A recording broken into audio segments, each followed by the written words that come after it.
नमस्कार, संसद समाचार में आप सभी का स्वागत है। मैं हूं अश्विनी कुमार मिश्र। आइए सबसे पहले नजर डालते हैं लोकसभा से जुड़ी खबरों की। लोकसभा में मंगलवार को विपक्षी दलों के सदस्यों ने बिहार में मतदाता सूची के विशेष गहन पुनरीक्षण SIR सहित कई मुद्दों पर हंगामा किया, जिसके कारण सदन की कार्यवाही 2 बार स्थगन के बाद फिर दिन भर के लिए स्थगित हो गई। मानसून सत्र के दूसरे दिन निचले सदन की कार्यवाही 2 बार के स्थगन के बाद अपराह्न 2 बजे फिर शुरू होने पर विपक्षी सदस्यों के हंगामे के बीच पीठासीन सभापति दिलीप सैकिया ने विपक्षी सदस्यों को सदन में बोलने का पूरा मौका देने का आश्वासन दिया। उन्होंने सदस्यों से नारेबाजी नहीं करने और अपने स्थानों पर चले जाने की अपील की। विपक्षी सदस्यों ने हंगामे के बीच संसदीय कार्य मंत्री किरेन रिजिजू ने कहा, कार्य मंत्रणा समिति यानी BAC की बैठक में यह चर्चा हुई थी कि सबसे पहले ऑपरेशन सिंदूर पर चर्चा होगी और उसका समय भी तय किया गया है, लेकिन आप एक साथ सारे मुद्दों पर चर्चा करना चाहते हैं, ये कैसे संभव हो सकता है। किरेन रिजिजू ने कहा कि विपक्षी नेताओं की भी सहमति दी गई है और समय भी तय किया गया है, लेकिन सदन में हर समय तख्तियां लेकर प्रदर्शन करना निंदनीय है। उन्होंने कहा कि कार्य मंत्रणा समिति की बैठक में विपक्षी नेताओं ने कहा था कि वे सदन में तख्तियां लेकर नहीं आएंगे, लेकिन फिर भी पोस्टर बैनर के साथ सदन की कार्यवाही में व्यवधान डाल रहे हैं और चर्चा नहीं होने दे रहे हैं। ये दोहरा मानदंड ठीक नहीं है। संसदीय कार्य मंत्री ने कहा कि सरकार ने बार बार कहा है कि हम चर्चा करना चाहते हैं, चर्चा के लिए तैयार भी हैं, फिर वे हंगामा क्यों कर रहे हैं। वे देश के करदाताओं के पैसे और सदन का समय बर्बाद कर रहे हैं। उन्होंने ये भी कहा कि कांग्रेस पार्टी और उनके कुछ साथी दलों के सदस्य 2 दिनों से हंगामा कर रहे हैं, उसकी मैं निंदा करता हूं। विपक्षी सदस्यों का हंगामा नहीं थमने पर पीठाधीन सभापति सैकिया ने दोपहर 2:05 पर सदन की कार्यवाही बुधवार सुबह 11 बजे तक के लिए स्थगित कर दी। इससे पहले आज सदन की कार्यवाही शुरू होने पर भी विपक्षी दलों के सदस्यों ने SIR के मुद्दे पर चर्चा की मांग करते हुए हंगामा किया। इसी दौरान कृषि मंत्री शिवराज सिंह चौहान ने कहा कि आज प्रश्नकाल में किसानों के मुद्दों पर चर्चा होनी है, इसलिए विपक्ष के लोगों को सदन चलने देना चाहिए। लोकसभा अध्यक्ष ओम बिरला ने विपक्षी सदस्यों से सदन चलने देने की अपील की। उन्होंने कहा, क्या आप लोग देश के किसानों और उनके मुद्दों पर चर्चा करना नहीं चाहते? आप हंगामा करने के लिए तख्तियां लेकर आएंगे, ये सदन की परंपरा के अनुकूल नहीं है। आप लोग अपने स्थान पर बैठिए, सदन चलने दीजिए। हंगामा नहीं थमने पर उन्होंने 11:03 पर सदन की कार्यवाही दोपहर 12 बजे तक के लिए स्थगित कर दी। सदन की बैठक एक बार फिर स्थगन के बाद 12 बजे शुरू होने पर विपक्षी दलों के सदस्य नारेबाजी करने लगे और कुछ सदस्य आसन के समीप आकर नारे लगाते हुए देखे गए। कुछ सदस्य तख्तियां लहरा रहे थे, जिस पर मतदाता सूची के विशेष गहन पुनरीक्षण SIR के विरोध में नारे लिखे थे। पीठासीन सभापति जगदम्बिका पाल ने विपक्षी सदस्यों से अपने स्थान पर जाने और कार्यवाही चलने देने की अपील करते हुए कहा, कल आप चाहते थे कि ऑपरेशन सिंदूर पर चर्चा हो। कार्य मंत्रणा समिति ने इस मुद्दे पर 16 घंटे की चर्चा की मंजूरी दी है। आप SIR पर चर्चा की मांग भी BAC यानी कार्य मंत्रणा समिति में लाइए, वहां निर्णय होगा। उन्होंने तख्तियां दिखा रहे सदस्यों से नाराजगी जताते हुए कहा, यहां प्ले कार्ड मत दिखाइए, ये सदन की गरिमा और मर्यादा को ठेस पहुंचाता है। अगर आप इस विषय पर चर्चा चाहते हैं तो BAC की बैठक इस मुद्दे को लेकर जाइए और अन्य मुद्दों को लेकर जाइए, वहां निर्णय लिया जाएगा। सरकार सभी विषयों पर चर्चा और जवाब के लिए तैयार है। संसदीय कार्य मंत्री अर्जुन राम मेघवाल ने कहा कि आसन जिस भी विषय पर जिस नियम के तहत चर्चा की अनुमति देगा, सरकार उस पर चर्चा के लिए तैयार है। पीठासीन सभापति जगदम्बिका पाल ने विपक्षी दलों के सदस्यों से कार्यवाही चलने देने की अपील करते हुए कहा, शून्यकाल चलने दीजिए, मैं सदन चलाना चाहता हूं, लेकिन आपसे सहयोग का अनुरोध है। विपक्षी दलों का शोर शराबा नहीं रुकने पर पीठासीन सभापति ने कार्यवाही शुरू होने के करीब 10 मिनट बाद ही कार्यवाही को 2 बजे तक के लिए स्थगित कर दिया।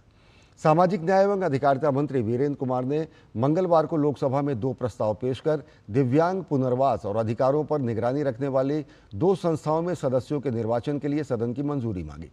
पहला प्रस्ताव भारतीय पुनर्वास परिषद से संबंधित है, जो एक वैधानिक निकाय है और दिव्यांग व्यक्तियों के साथ काम करने वाले पेशेवरों के प्रशिक्षण और सेवाओं का विनियमन करता है। उन्होंने भारतीय पुनर्वास परिषद अधिनियम 1992 के प्रावधानों के तहत परिषद में अपने में से 2 सदस्यों को चुनने के लिए सदन की स्वीकृति मांगी। प्रस्ताव के अनुसार निर्वाचित सदस्य 2 वर्ष का कार्यकाल या उसके उत्तराधिकारी की नियुक्ति होने तक जो भी अधिक हो कार्य करते रहेंगे। चुनाव लोकसभा अध्यक्ष द्वारा निर्देशित प्रक्रिया के अनुसार होंगे। दूसरा प्रस्ताव केंद्रीय दिव्यांगता सलाहकार बोर्ड के लिए था, जो सरकार को दिव्यांगता से जुड़े नीतिगत मामलों पर सलाह देता है और दिव्यांगजन अधिकार अधिनियम 2016 के कार्यान्वयन की निगरानी करता है। संबंधित विभाग के मंत्री ने प्रस्ताव को दिया और कहा कि दो लोकसभा सदस्यों को बोर्ड में तब तक के लिए चुना जाए जब तक वे सदन के सदस्य रहते हैं।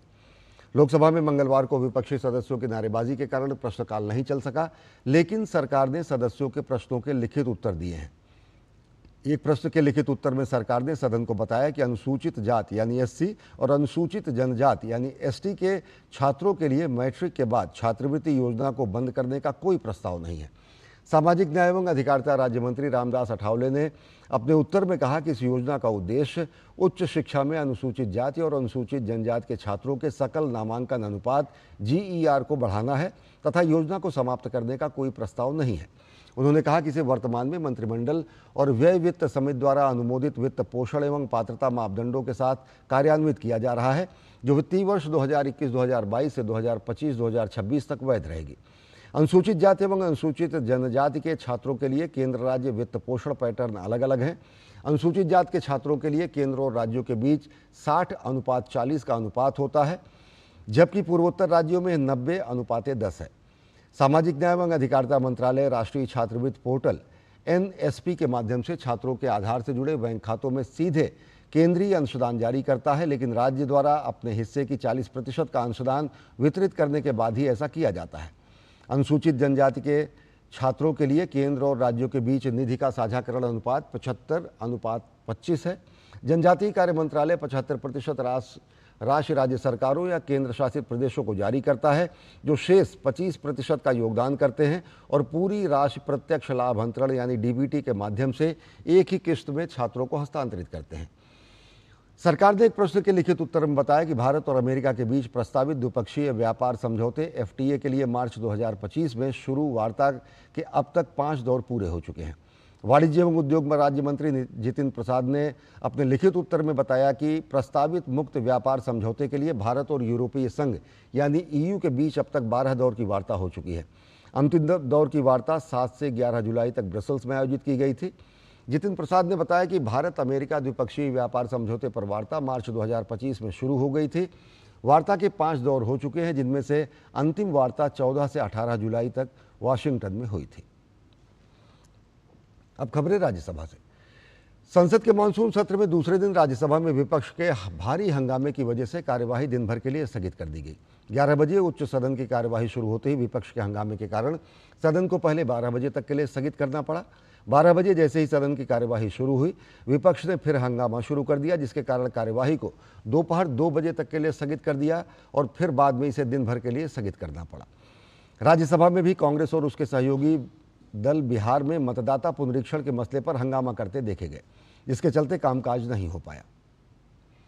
तो संसद समाचार में फिलहाल इतना ही। नमस्कार।